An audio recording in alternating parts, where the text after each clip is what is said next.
go.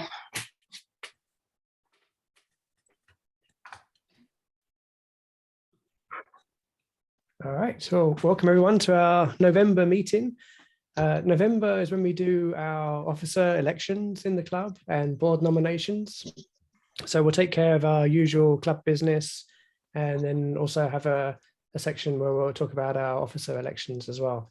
We can also talk about the December holiday breakfast that we've got coming up next month. And then our main topic for this month, Naresh, KK6 AP, is going to present on DMR radio for us this month. So let me start with the regular club business. So Jojo, did you make it into the meeting? I know you said you might not be able to make it, but are you in?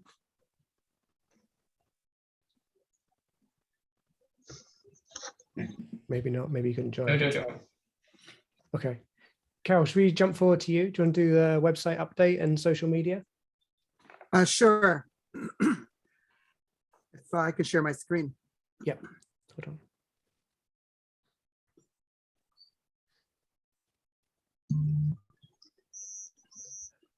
Okay, try now.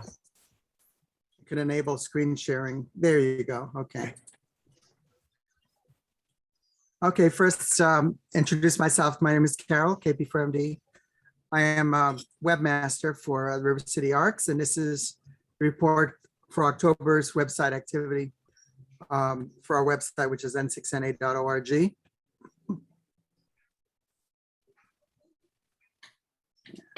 Yeah, just a reminder, this is what our this is what our website, the new website, is going to look like. It'll be coming live very soon. It's supposed to be more friendly to mobile devices. Again, the website URL is n6na.org. If you go there, some of the information is still not updated, but the calendar is updated, and that constantly updates. I just want to remind everyone that our nets have a page also on the website, and our nets will be meeting tomorrow, Wednesday, 8 p.m. We have our 2-meter net on 145.25 repeater. You could also access that net via Echolink, n6na-r, or via All-Star node 53410. At 8:30, we have our 10-meter net on 28.420 megahertz upper sideband. Everyone is welcome to check into the net. And 9 p.m., we have our slow scan TV net on the 441.30 repeater. And that also live streams on YouTube Live. Oh, and this is an announcement which just came out today. You who are members and get our emails. The holiday meeting that we usually have a dinner is going to be actually a breakfast this year, because our regular venue is not going to be open for our normal hours for dinner. So we're in a different venue, and also it's going to be on Saturday, December 4th at 9 a.m. at the Brookfields Restaurant on Madison Avenue. This is a family event for current club members. Bring your family members or a guest. Breakfast. There will be a prize drawing and great company. Also, you can bring an optional unwrapped toy for a donation to Weave, up to $10 value. So see you there. As far as the website activity for October, dropped a little bit in October compared to the previous month. The peak web page views were 171 on October 6th, which was the day right after our meeting. Usually people go there after our meeting to go and see the link to the YouTube video of our meeting. The most active pages during October were the 10-meter page had a real boost. We had 680 views on the 10-meter page. And I think it really has to do with the big upswing in the solar cycle and solar flux indexes. We've had solar flux indexes above 100 for the past week or so. Tremendous propagation on HF. A lot of people have interest in 10 meters. After that, the home page was very active. Our all-star page, magnetic loop page, and the repeater page. Most of our traffic to the website was directed via Google. We had 57.3% of our hits through Google, and 34.2% were direct to n6na.org. And there were some other other sources, which were less in number than that. Most of the visits came from California as usual, followed by Texas, Illinois, and also from other countries all around the world. We always have visitors to our website. Update on social media. Our YouTube channel now has 341 subscribers. We had 720 views during this past month. Facebook page has increased number of followers up to 549. Twitter page has 145 followers, and our Discord chat server has 21 members. And all of our members are welcome to join us on the Discord chat if you're interested. It's a nice kind of like an intercom system we have among each other. If anybody wants to send any suggestions for our website, you're welcome to send them through contact@n6na.org. Any email for any of the board members or officers can also go through that, and we will direct it to the appropriate person. So thank you again very much, and we'll turn it back to Kevin. Thanks, Carol. Thanks for those updates. Hey, Jojo, I saw that you joined. Are you able to give the Treasury update? Oh, yes, please. If you can present. Oh, sure. Yeah. Okay.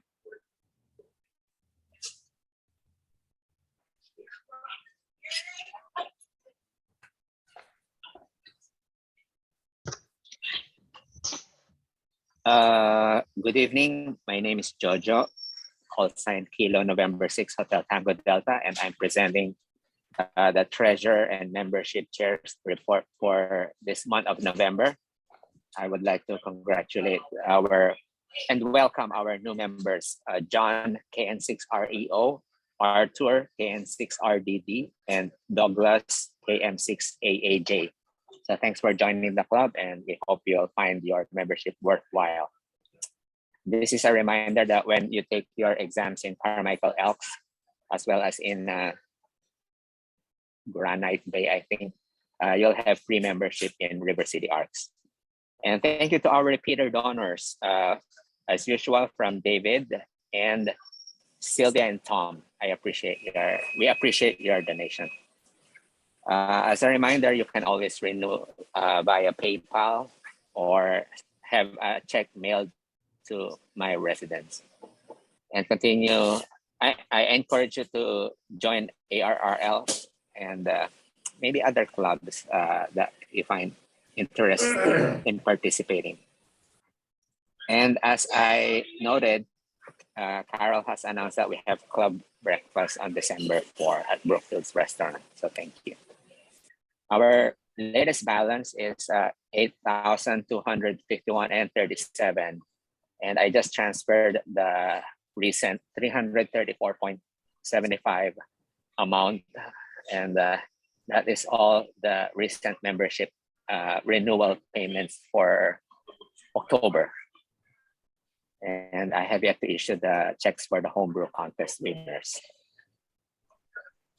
We're down to the final part, agenda items and recent news.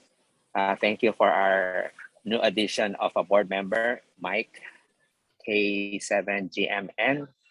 I don't know if he is here, but thank you very much for taking up the lead to serve our board.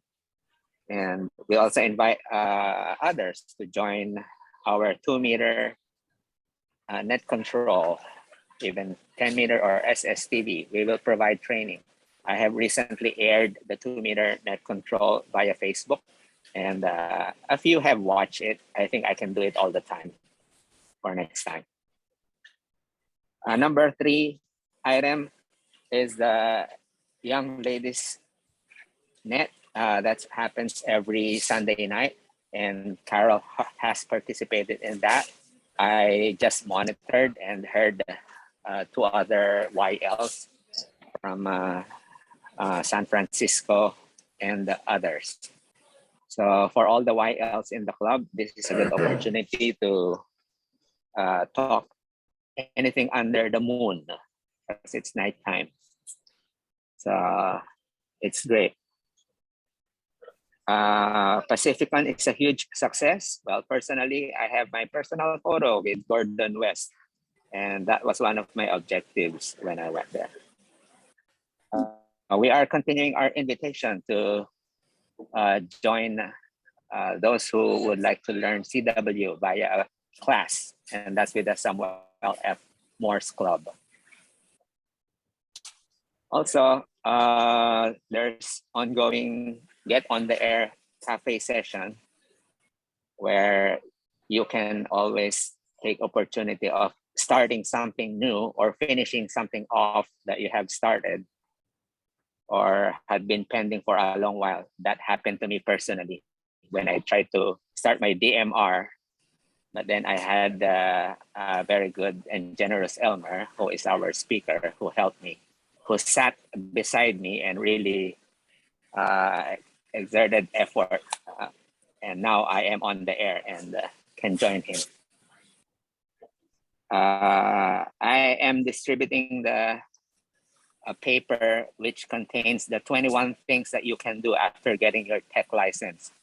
I think I sent that to James Goldstein. And for any new ham, feel free to ask for that list. And for anything in that list, I can help you get on the air or at least give my input about amateur radio. And you can always ask questions when you swing by the store. And you can always text me. My number is there. So I have my DMR radio. I have my hotspot. Just before this presentation, I was able to speak with Ken N6KEN, who is also on DMR. So that's our demonstration. But he has a poor signal, he said, in his bedroom. But at least inside with my hotspot, I am able to do it. And that is all. Thank you very much for listening. This is Jojo N68TD. All right, thanks, Jojo. Let's see. All right, so we can move on to the officer elections. Let me just share screen again.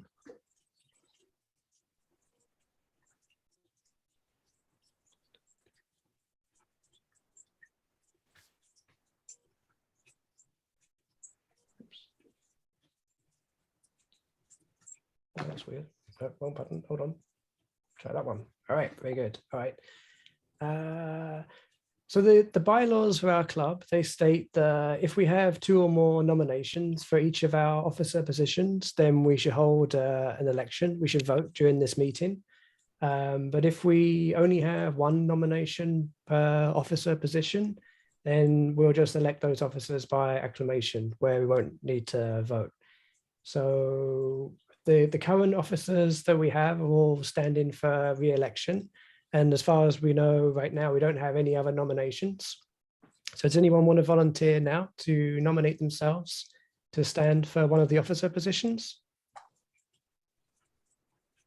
Either for secretary or treasurer or vice president or president? Either for, I'm rolling off the board. Hi. Okay, this is KA6YLA, Kayla.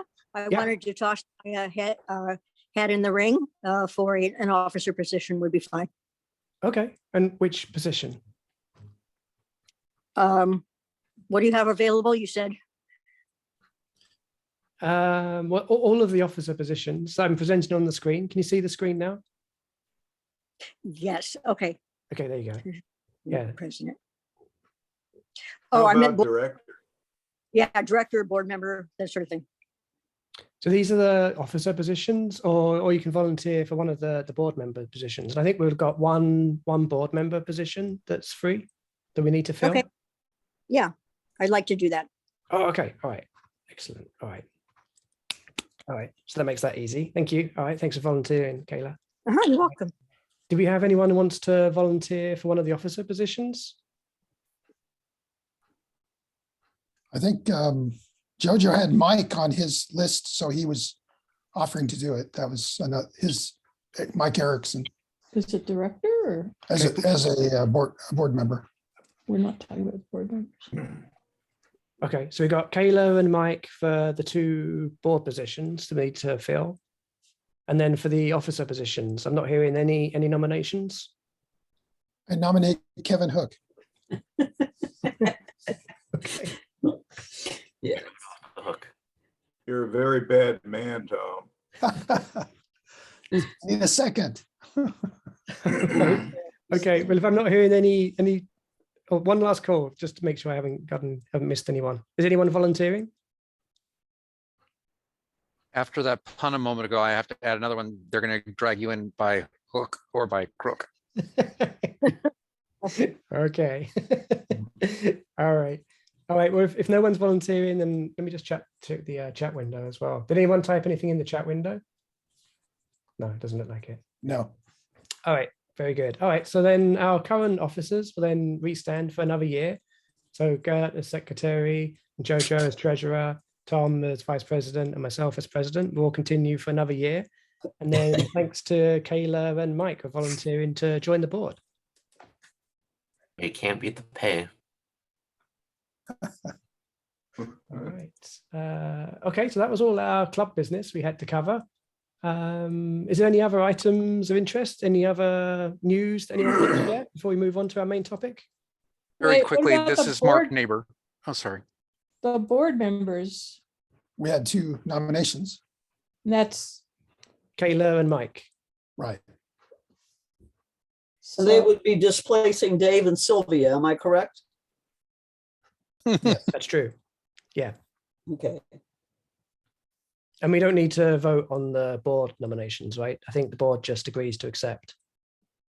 We don't need a club vote for that, right? I guess if we had more than 2. Okay. All right.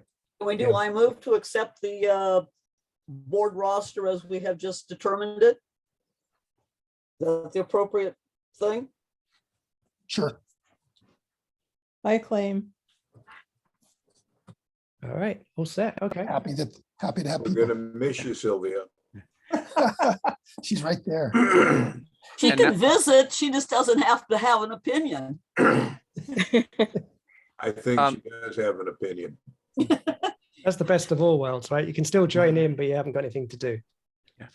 Now that that part is out of the way, this is Mark Neighbor. I'm one of the VEs on the Carmichael team. And I wanted to do a shout out to somebody who's on the meeting tonight, Gert, who sat for her general and passed it this last month. All right. Good job, Gert. Congratulations, Kat. Yay. Congratulations. Thank you, thank you. Had to embarrass somebody else, you know. Yeah, it's a good way to be embarrassed. All right. Any other items, news, anything else before we go on to our main topic? Doug Long, I just joined as a new member, KM6AAJ, so I'm looking forward to getting into radio as a newbie. Great. Welcome, Doug. Thanks for joining. All right. Let me see. All right. So we move on to our main topic for tonight. Naresh, did you want me to present and share the screen?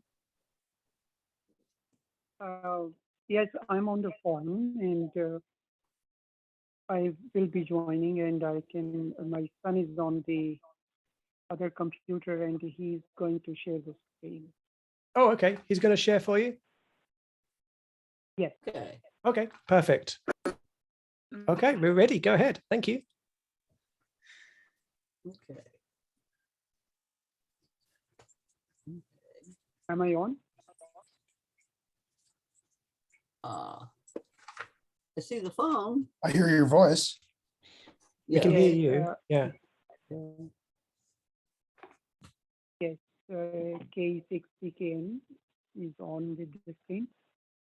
So my name is Naresh Dewan and I'm KK6AP. And I was extended this invitation to speak about digital mobile radio. So I'm here to talk about, I will try to keep it as simple as possible. And before I start this presentation, I would also like to request to please make me a member also and let me know. I will send all the dues, whatever they are. So I'll be joining the River City Arts. Anyway, so I'm going along with the presentation now.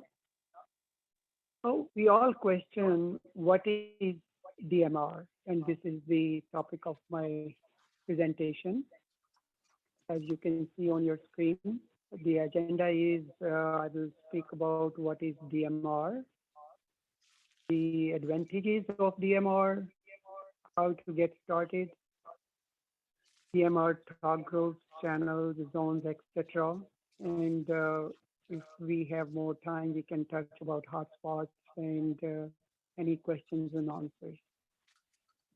Since I do not know the level of expertise, probably it is scattered everywhere. There are some experts and there may be some people who have just heard of DMR, but they have not touched it yet. So I will go from the very basics. So digital mobile radio, it was originally developed many years ago by European Telecommunications Standards Institute. In short, we called it ETSI. Currently, it has 3 tiers. In the US, ham radio uses tier 2 most of the time because tier 2 has couple of channels available and they can go on the repeaters as well as on worldwide net. DMR, it used to cost a lot. That was one reason a lot of people will hesitate to join because it was more in the commercial radios. Like if you're loving playing Motorola. radio, tell us where you've been and what you've been up to. That's totally cool. There's really no time limit here. If you guys want to share radio related stuff, I love it. That's what it's all about, is sharing what you guys are doing on the radio with each other. What kind of, where you've been. Sounds like we've got an echo from Russell. Where you've worked them, all that good stuff. Yes, I'm hearing some other voices coming through. Evan, can you help mute? There you go. Yeah, I'll go Okay. through and see if I can mute everyone else. Yeah. Currently, as we talked about, the cost of the DMR radio has dropped and many vendors have introduced new radios and multiple bands as well as multi-mode features in them. So there are several ways to communicate with these radios. We will talk about it in a bit. I wonder if everybody is hearing me okay, because what I hear is there's some echo coming through. Is everybody hearing me okay? Yeah, We can hear you. There's definitely an echo. Yeah. It's on my end. Is your son also in the same room? Yeah, maybe we need to mute that one. No, Or turn the completely volume different down. location. Oh, okay. Okay, I will try. See, I think it is probably from my. Yes, I'm using headphones, but I don't know. I think there's a sound coming through the tablet. Can we mute the sound? Can you turn down the volume? You'll need of to. the tablet? Yeah.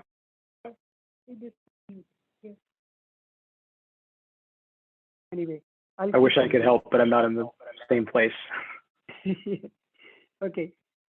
So please bear with me if there's an echo. There are several ways to communicate with these radios, and we will talk about in a bit.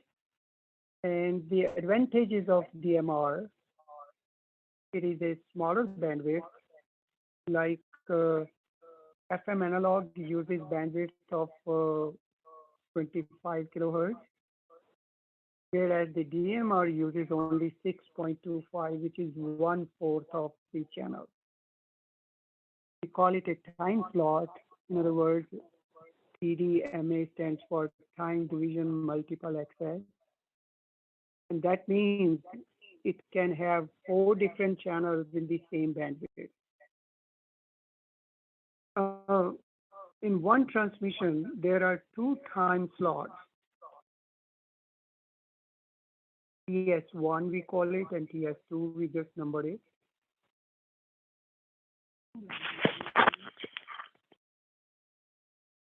Okay, I think now it should be a little better.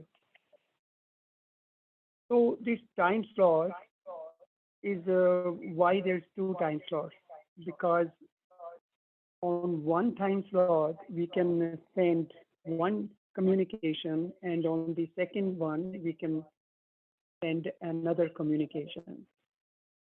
It could be data, it could be voice. So time slot 1 and time slot 2, they both are transmitted at the same time. For example, if we are going to use it for GPRS or APRS or GPS signal, it can go through the other channel.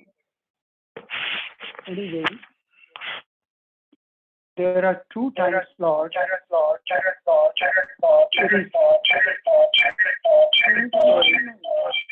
The audio got worse. Is it better now? Yes, I think it's I stopped. changed it now. Give it a go. Yeah, it is better. It is better. So I will continue. Sorry about the disturbance, because this is my first time on Zoom and a lot of things I don't understand. In one transmission, there are two time slots, T1, TS1 and TS2 as we carry. And digital data can, because our digital data is compressed voice communication, so only 30 milliseconds each at the same time. It switches between TS1 and TS2.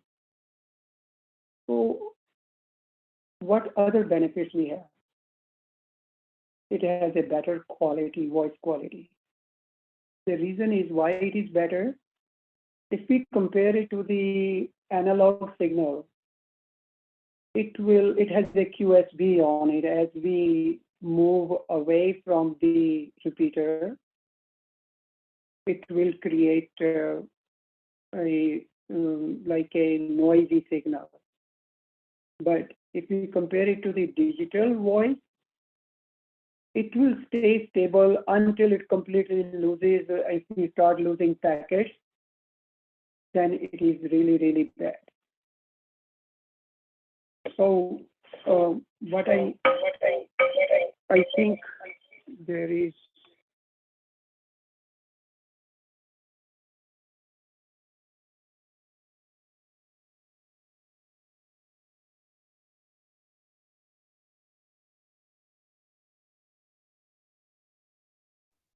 I think you've gone completely now, Naresh. Can't hear you. I'm still there. Okay, that's good. Okay, thank you. So if we talk about voice quality, it is better on digital. I think everybody knows about it. And also on digital, when we switch to a digital mode, we have access to the entire worldwide network. We can impose our data. It's a flexible digital communication. You can use a local repeater, or you can have your own small hotspot.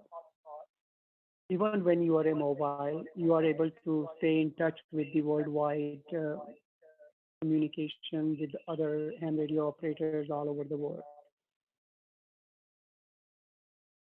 The hotspot is just a small repeater, which is a few milliwatts. And what it does is it takes your signal and it sends it to the servers on the internet, just like we have DMR, MARC, and Brandmaster. So through that, we can join other talk groups. And at any given time, a talk group is just a one channel. The repeater owner decides which talk group he would allow through his repeaters or what are configured there. When we program a radio, we need that information And that information is available from the um, repeater. I think it is a repeaterbook.com and some other places on the net. It is widely available. Also, DMR has a capability for having automated packet reporting system, APRS, which is usually, it is very useful during a disaster time because it can pinpoint or it can send a geocode or a location for stationary or moving objects. And also, during the contact and some treasure hunting, one can easily send a reporting on the digital channel. It also has another benefit, which is the extended battery life. Because we are not transmitting the entire time, we are only transmitting like less than 30 milliseconds per channel it is going, and we are transmitting on, let us say, time slot 1. That way, we are not using the entire battery, and when you are portable, battery is very important. So the same radios as compared to the analog, it saves you battery, so it has an extended battery life. Also, how we now start on a DMR. So let us say if we want to get into this DMR mode, DMR hobby, we want to first take some few steps to enjoy this hobby. The very first step will start with your ham radio, copy of your ham radio license, which you have to have it from the FCC. It has, if it is in a PDF format, it will be good, but I believe they do accept image also.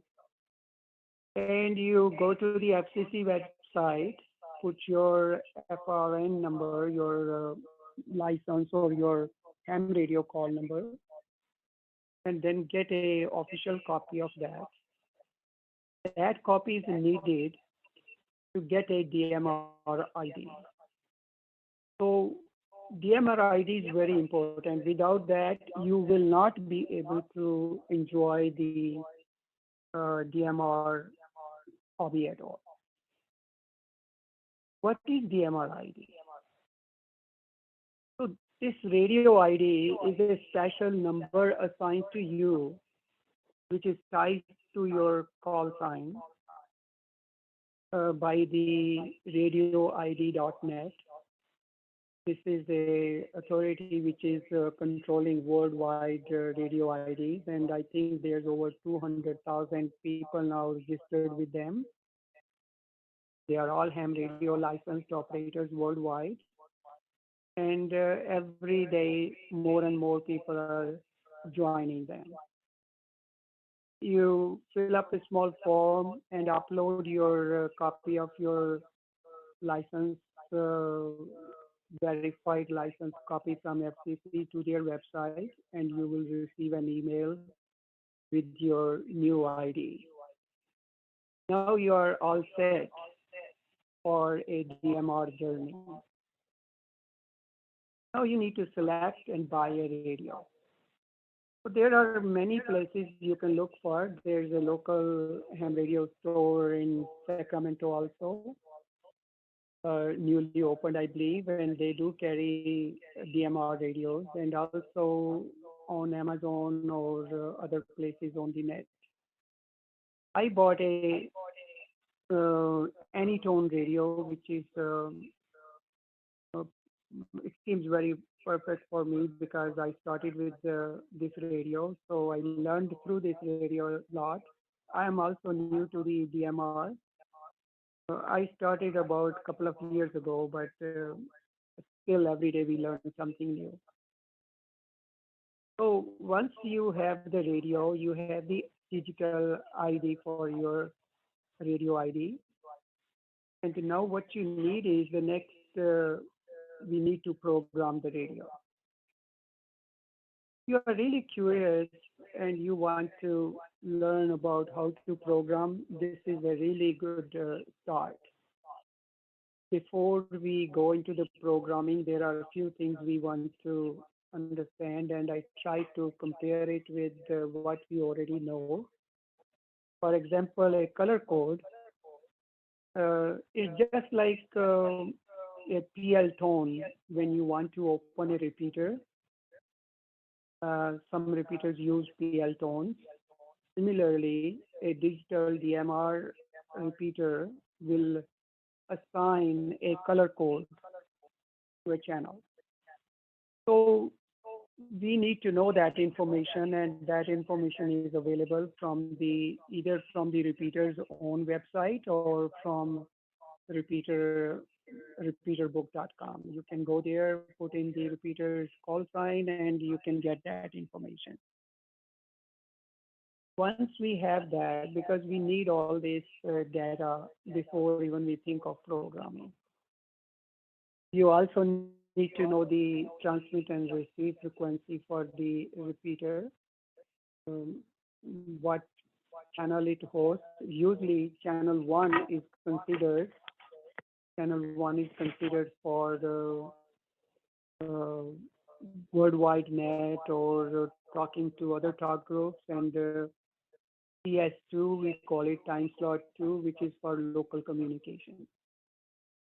And once we have this information, now we go to the next step. I want you to say there we can have zones. Zone is nothing more than it's the organization of channels and talk groups in your radio. For example, you can have 3, 4, 5 zones as you like. One zone can be assigned to analog, and other one can be assigned to DMR. There's a DMR, a very good repeater around Sacramento. It is DMR K6 GTV, and it covers around the 50-mile area. And I think I started through that, and I was surprised because with a small rubber ducky antenna from Sacramento, I was able to get in touch, and I really like that repeater. How we continue with this configuration of your, the radio you bought. You will need a programming cable, and also a computer with possibly with Windows software on it, and you also need to install the drivers on it for that radio, because I'm not sure if one is going to like Alinco or Anytone or whatever brand it is. We do need a programming cable and the software for that. It is possible to do this, customer programming software, CPS, installed on the radio and do the programming. It all depends upon the expertise of the person, and if let us say there is no intimidation, if you are stuck anywhere, there are a lot of ham radio operators in our community now. We can help anyone who needs help on programming. I'm also going to publish a code plug for Sacramento, which can be edited and it can be directly loaded. You do not need to program, let us say, 200 talk groups at the same time. Try with maybe, 5, 6, 7 of them. And once you feel comfortable, it can always be added more and more to it. You can make a scan list. There is many possibilities. The first thing is make up your mind that I want to get into DMR, and just cover the first few steps as I mentioned, that we should have a DMR ID and purchase a radio. have programming cable, have the software. And after that, if you guys need more help, Jojo and myself, we are here and we can always help. I was wondering how I'm doing on the time. Can you please? You're good. You got more time if you need. I'm doing okay? Yeah, you're fine. Yeah. Okay, because I wasn't sure because I didn't know how long the time is there. But anyway, I'm almost towards the end of my presentation. I will try to have a better communication next time, which does not send that much echo.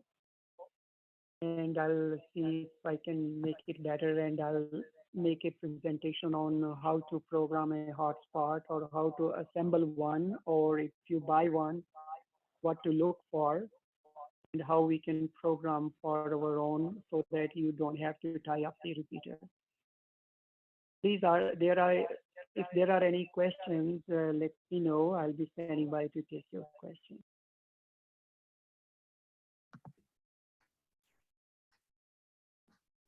Are you using a hotspot in your own setup? And if you are you able to talk to other protocols like DStar or incompatible protocols through your hotspot? I believe, yes, I hear your question. What I know is that hotspot is usually programmed for one particular system, because I did assemble a hotspot, although it was based on 5-star, and it did have selections of other. But you will be able, if you are, let us say, on D-star, there is no cross channels like if you are on D-star and I am on a, let us say, another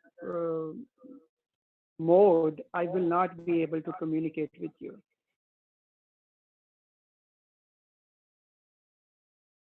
Okay, thank you. Does that answer your question? Yeah, I know that some people have tried great lengths to link incompatible systems together. I was wondering if you had tried that. Yeah, can I make a comment? This is K6BIV. Yes, please. Yeah, this is the OpenSpot 3. It's the latest and greatest from the folks in Astoria, which is just west of St. Petersburg, Russia. It has a vocoder in it.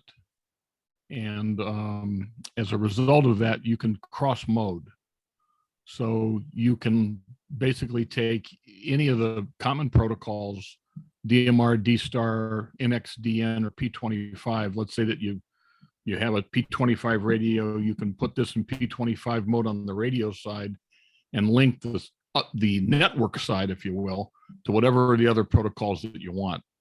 Now it's a bit more expensive than the Raspberry Pi based stuff, but it's web based. It's got a battery in it, and you know, my best guess is if you get serious about digital radio, this is where you'll get to. So some people say buy the last one first, and that would be this one. So back to net. Just a note on the OpenSpot is that allegedly they have stolen the source code and don't open source. It's open source code, but they've closed sourced theirs. So yeah, there's some stuff around that one. This is Mark, neighbor. They mentioned earlier about a local code plug. I'd be very interested in it. I picked up an Anytone, and my only comment about programming DMR is it's about like programming a Motorola. You have the radio, you've got the group, you've got the zone, you've got, you know, everything has to mesh up to be able to work. And I'm not sure that I think I've got it set up for the time slot 2 on the K6 DTV, but so far I've not had any conversations to be able to confirm that. So I look forward to that code plug so I can make sure that I am doing things correctly. Generally, the time slot 1 will be dynamic, So you can bring up any other talk group on that time slot, and then time slot 2 will be static. So that'll usually be the repeater talk group. Right. Yeah, on this one, I can see that they've got 2 talk groups on time slot 2. They've got the local one, and then they've got one for NorCal. And I've been on the local one, and I've tried testing, but I don't see showing up on the activity list when I do it. So, look forward to checking to see what I may have done wrong. Yeah, there's two. I comment? don't know if it was announced. There's 2 different DMR networks that are primary. There's Brandmeister, and then there's DMR Mark. Brandmeister is pretty popular. I have a comment.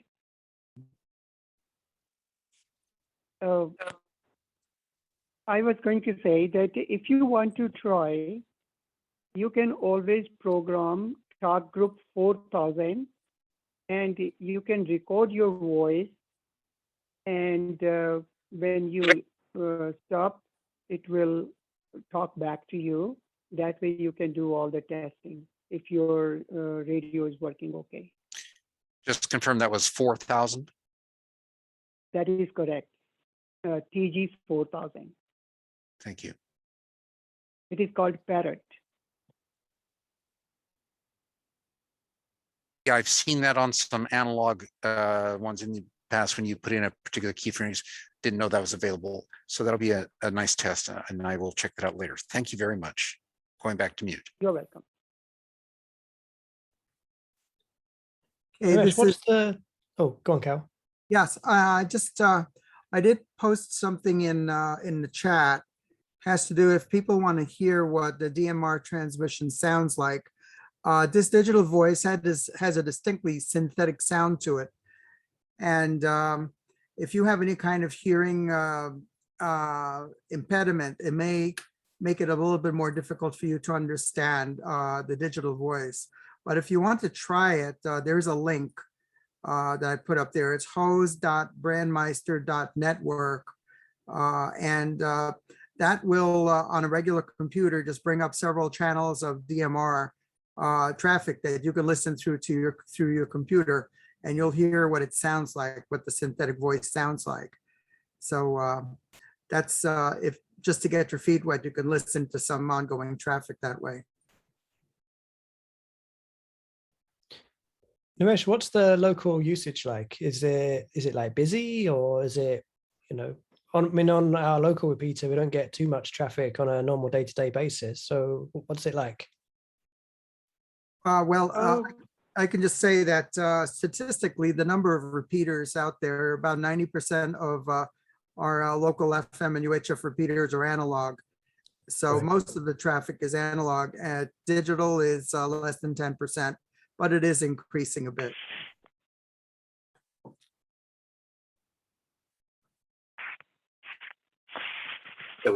So we do have 2 repeaters in our area, K6DTV, which is 1,700 feet up on the KOBR antenna, and K6IOK up in Auburn.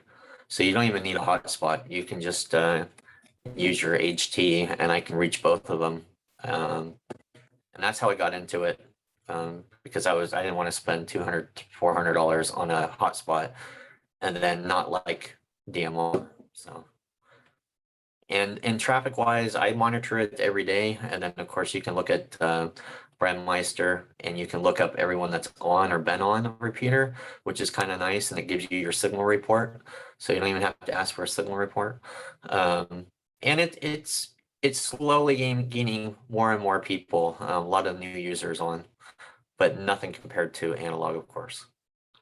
But that's the same for C4FM and D-Star as well. Has anyone done D-Star and DMR and can compare the two? Mark here. I've heard some DMR on several radios. Like I said, I've not done my own, but I've used D-Star quite a bit. They're comparable in some ways, yay or nay. One thing that D-Star does have that DMR does not, at least at this point, because the fact that DMR is a split, you've got slot 1, slot 2. If you want to use it for data transmission, that's not going to work. I use the data transmission on D-Star, like when we work at the airport for the air show. We use a version of DRATs to be able to pass data back and forth. And there's not really, to this point, a corollary or something that would work on DMR to that point that I've found. So they each have their pluses and minuses. DMR is probably going to be a little bit more efficient. It's open source. You've got a lot of whole different brands of radios. The D-Star, you're going to have ICOM, or you're going to have that one Kenwood, which has now been discontinued, unless you're using one of the hotspots.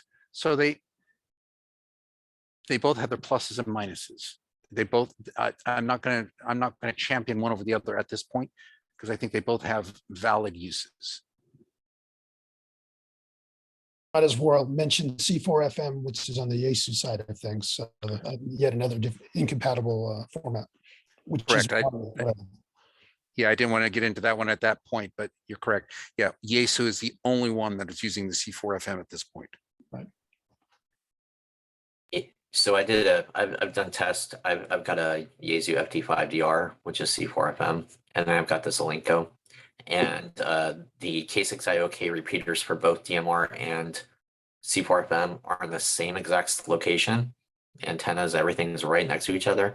From my living room, I can hit the DMR repeater with no problem every single time. With C4FM, I have to just hold it just right and just not move to get it. So that's an interesting thing for DMR, I thought. Another test I did was analog versus digital. So I did a test with another ham KC6QLB, and we both left in our cars and went opposite directions. I went to West Sac and he went to basically Sac State, and we talked digital the whole way, and it was like we were standing next to each other. And then we switched to analog FM and we could barely hear each other. So with digital, it's all or nothing. The one thing you lose, that's that fading, right? So with analog, I can hear you're getting out of range, and I'm like, oh, I lost them. With digital, it's boom, you're gone. So that's the only drawback with it. There's no fading. You can sometimes hear, garbly, and then you're like, yep, we're losing it. But normally it's just all or nothing. Right. Was that Simplex, that test you were doing? Yeah, sorry, that was Simplex. Yeah, okay. And one thing also, this is Mark again, one thing to also understand for those who are also in the scanning hobby, that if somebody is on a DMR Simplex, there is no scanner available that can pick that up because of the high cycle, because it's on off half cycles if you're only on one time slot. When you're talking through a repeater, regardless of which time slot you're on, it has to transmit both time slots. That's why repeaters can be picked up, but Simplex person to person cannot be picked up by a scanner. Good information. Yeah, another thing, sorry, I'm a DMR evangelist now, but another thing I like is that when you upload the DMR ID database, so your call sign, name, your city, state, all that, you upload that to your radio. And so when I talk to somebody, their information will show up on my screen.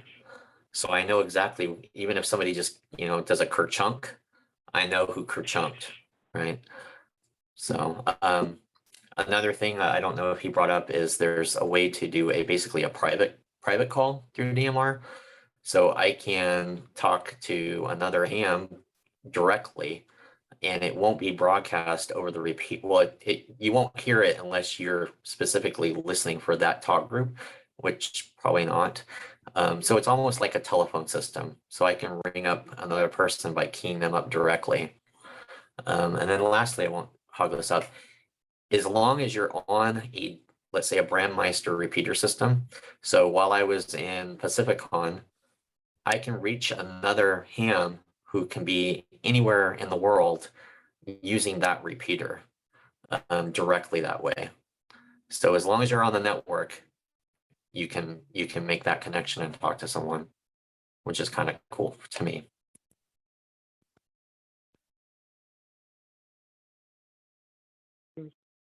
Okay, I do have an announcement. It's a little bit off the topic of DMR, but it's for people interested in digital voice.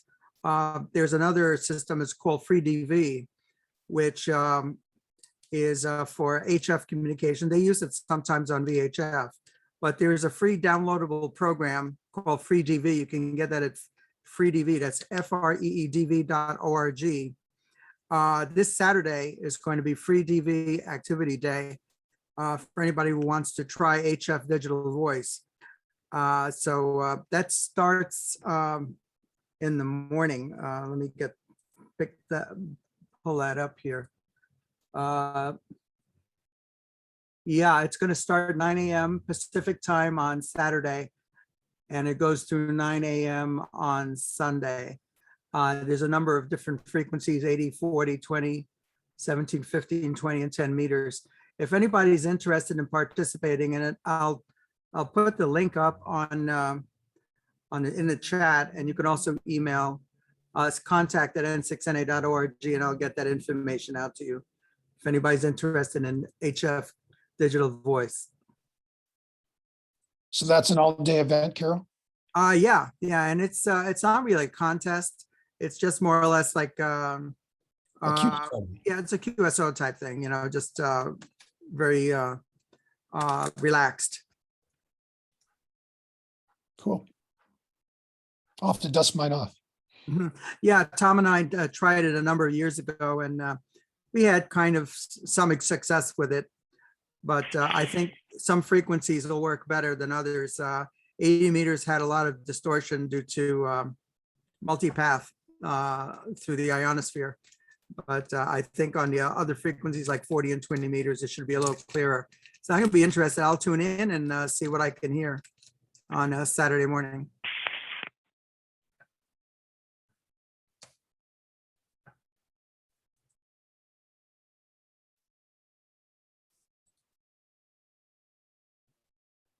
Yeah, for digital voice, one thing that I do remember is that if you have anything that isn't voice, like you have your window open, you get weird effects that are little pops and beeps and squeals that it can't translate. So it's when it's not voice. So that was kind of amusing. So if you drive with your car open and you're using digital voice, you may run into some issues.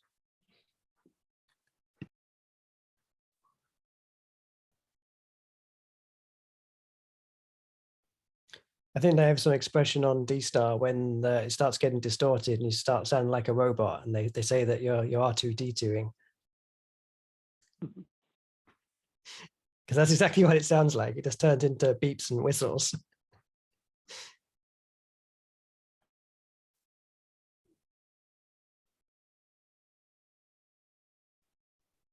All right. Yeah, I imagine that. Oh, sorry, Kevin. Yeah, I think back, you know, how, you know, today where we have the two sides, analog and digital, and I think back to when, you know, AM, you know, FM was coming out, and then FM, you know, or I guess it would be single sideband, right? And how there's probably people that were like, oh no, that mode's terrible, we should stay with AM.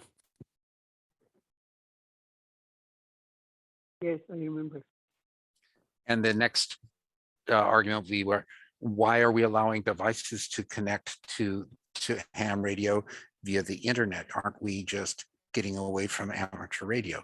That was the next argument you're going to hear. It does seem to be a passionate thing that people are either completely into it or they're like, no, that's not real radio. No, we can't do that. It doesn't seem to be like any happy medium in the middle. It's either like one or the other. Well, we're doing that with our repeater now through Echolink and All-Star. Yeah. People have more access to our repeater wherever they have access to the internet or Wi-Fi. So it certainly has been valuable. We've seen the value. We've been on that system now since January. Well, Carol, you've joined Nets and been in New York, so that was kind of fun. Mm-hmm. On the net last week, did someone notice on one of the EchoStar or All-Star check-ins, was there someone from the Philippines? There was a call sign that was kind of unusual, and I didn't jot it down. Is it like DW7 or something? Did someone catch that? Yes, yeah, that was Gundy. That's actually N6 DTR's XYL. And she's a member of the club, but she still has her Philippine call sign. She's here in Sacramento. Oh, okay. I thought it was someone checking in there actually in the Philippines.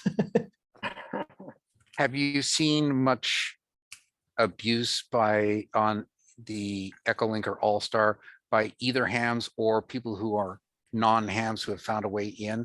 Have we seen any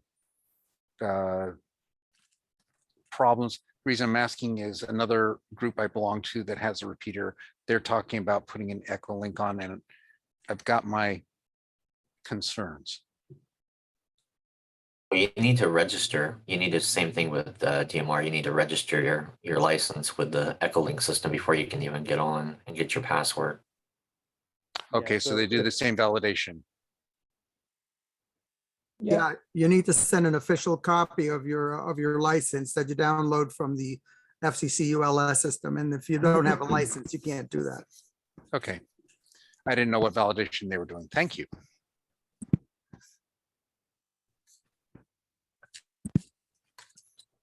Hello? Yeah, go ahead. Yeah, so I was just going to say, I work on the All-Star validation team for new accounts, and we hand verify everybody before we even give them validate their All-Star account. So there should be nothing coming in on the All-Star side. If there is, let me know. That's good to know. Thanks. All right. Any more questions? Any more questions, comments? I was going to ask, did anyone get the opportunity to get the 10-meter opening on Saturday? I was unfortunately working. Oh, you were running the contest or what? No, just. No, I was working, so I didn't get an opportunity, but I heard 10 meters was wide open. You did. All the bands were open, so and there was a worldwide contest, so there was no place that you couldn't find somebody talking. It was really fun. This is Whiskey 6 Bravo Sierra. Yeah, I didn't work the contest, but I did turn the radio on and I heard the bands were solid from wall to wall. On 10 meters, I got a call into PJ2T down in Curacao, and it was 5.9. It was incredible on 10 meters, just using 100 watts. Also heard China, B4, it was Bravo 4 Tango. They were coming in 20/9 in China. Yeah, with a contest, you find that you may have propagation you didn't know because nobody ever tries, but definitely there was so much activity that I bet I could hear probably every state on 10 meters, just to give you an idea how local it was working. And then certainly South America was way open.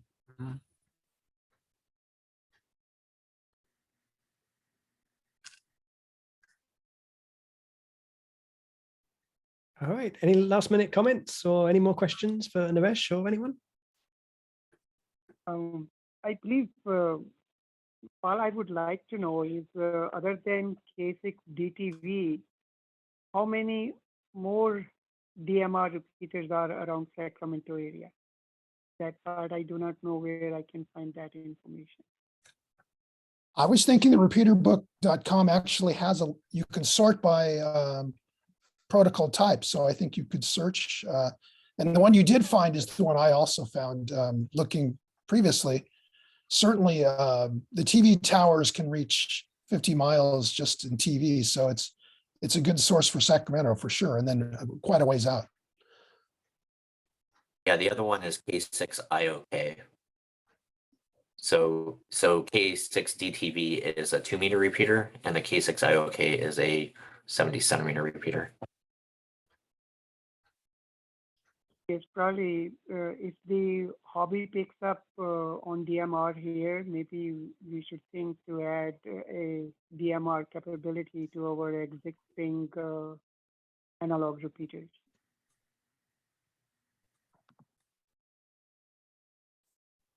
So that repeater that's on the TV tower, is there any relation to the TV station? Like, is it theirs, like a club or something? It's a club. It used to be, I think it was a D-Star repeater, and it got no use. And then they switched it to DMR.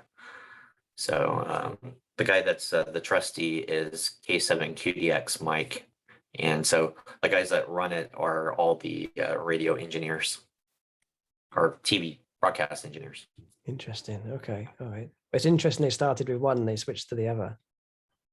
That's interesting.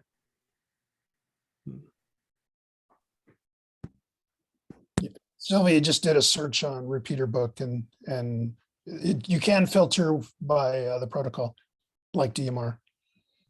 Is that seeable on a phone? Anyway, it can be done from the website. There you go. Show it again on the screen. I fixed you on the screen so we can see. There you go. Was there more than two? I guess there's more than two in the area. It looks backwards to me. I see there's a lot of them. Yeah. Thank you. Yeah, the norcal-dmr.org. I'm populating stuff from effectively Brandmeister. The Sac Valley has got a 900 of VHF on Mount Vaca, a thing called Hartley, Merritt, and a 900 on Swingle, wherever that is. And that's up, I guess, by Davis or so some of you, so folks in Sacramento probably can get into some of these repeaters. The ones on Vaca are obviously high level. Yeah, the one on Vaca is a closed repeater, though. They do not want you to switch any of the talk. Correct. Yeah. They It's have a Carla. lineup. Yeah, they have a lineup that they want you to use. Yeah, yeah.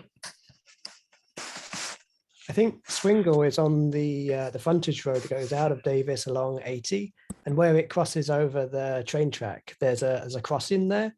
And if you look on the map, there's a place name there called Swingle, but there's nothing there. So that's interesting that there's something there. I think it's at a fire station, I believe.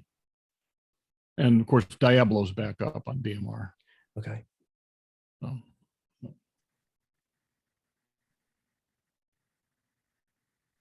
all right, very good. All right, thanks for presenting, Naresh, tonight. It was an interesting topic. Oh, very you're good. welcome. I really Yes, enjoyed your company with everybody. Thank you. And we had some good questions too. It's an interesting topic. Yeah. And if you can come back and maybe talk about more about programming the radios or setting up the hotspot as well, I think that'd be an interesting topic for another session in the future. Definitely we'll do that. yeah, for those people that have a DMR radio, what I have found in most all of them that I've worked with over the last 10 years, if you get one channel correct, I use zones as a repeater. So I have, I may have an analog zone, but if I've got multiple DMR repeaters, I'm going to have a separate one in each zone. And I'm going to basically populate one channel and then copy, paste. I'm going to change the name and the contact, which is the talk group, and everything else, as long as you're programming the first one right, everything else is done. Now, depending on what radio, you may have 16 memories per zone. Some of the newer radios, it's unlimited. But as someone said, don't get crazy with, hundreds of talk groups, because part of the problem with DMR is the bifurcation of the population of DMR to 1,600 and some odd talk groups worldwide that have names in them. And that's on Brandmeister. And then probably another 14,000 that don't have names. So everybody's kind of off in their own corner. And then people say, there's nobody around. But if you look at the Brandmeister dashboard, the last call, it's just nonstop worldwide. And it shows all the active talk groups. And sometimes the active talk groups on a very large monitor, there's 40 to 50 simultaneous talks going on various talk groups that are all being presented. So there's a tremendous amount of activity. If you don't hear anyone, call CQ. So you'd be surprised how many times I hear someone key up and I respond to them, and I've been their first DMR contact. They're like, "Oh, it actually does work." Right. Has anybody joined kind of a training session via some of these subgroups?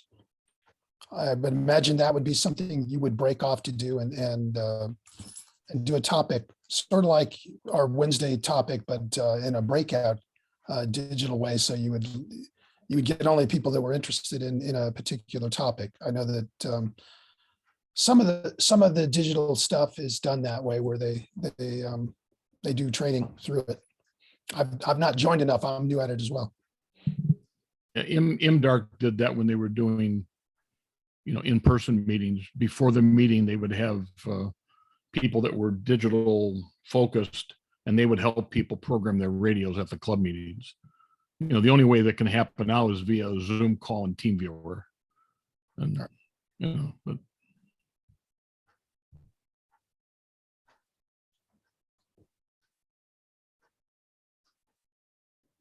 All right, very good. All right. If there's no other comments or any other questions, we can wrap up for tonight. Are we good? Yes, I believe so. All right. All right. Thanks again, Naresh. Thanks. It was an interesting topic. Thanks everyone for joining. Yes. Great On the presentation. Nets tomorrow night. Don't forget the Nets. All right. Thank you. Very good Thanks talk. everyone. Good night. Good night. Thank you very much.